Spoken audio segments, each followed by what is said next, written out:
ایک زمانے میں ایک دور دراز سلطنت میں جو پہاڑیوں اور سرسبز جنگلوں کے درمیان بسی ہوئی تھی، وہاں ایک خوبصورت شہزادی رہتی تھی جس کا نام پری تھا۔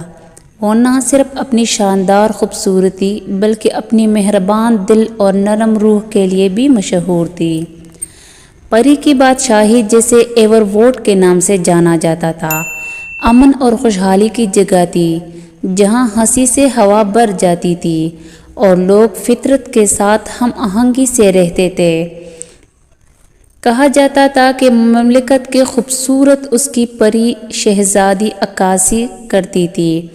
ایک دھوپ والی صبح جب پری شاہی باغات میں ٹہل رہی تھی تو اس نے ایک زخمی پرندے کو دیکھا جس کے پروں کا رنگ آسمان کی طرح نیلا تھا۔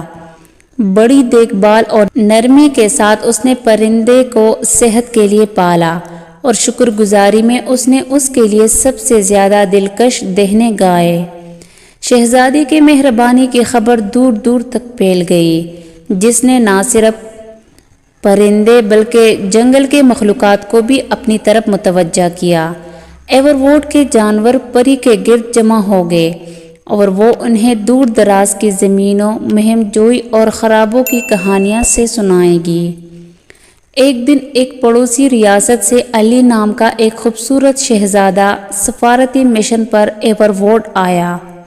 جب اس نے پری کو دیکھا تو وہ نہ صرف اس کی خوبصورتی سے بلکہ اس کے فضل سے بھی متاثر ہوا، جس کے ساتھ وہ اپنی رعایا انسانوں اور جانوروں کے ساتھ یکساں سلوک کرتی تھی۔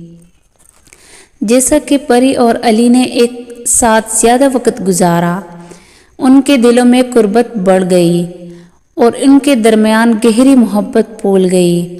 ایور ووڈ کے لوگ خوشگوار اتحاد کے امکان پر خوش ہوئے اور ان کی محبت کی کہانی افسانوں بن گئی۔ پری اور علی کی شادی ایک شاندار تقریب میں ہوئی جس نے ان کی سلطنتوں کو دوستی اور خوشحالی میں جوڑ دیا۔ ایک ساتھ انہوں نے حکمت اور ہمدردی کے ساتھ حکومت کی، اس بات کو یقینی بناتے ہوئے کہ ایور ووڈ ہم آہنگی کی جگہ ہے جہاں مہربانی اور خوبصورتی پروان چڑھے۔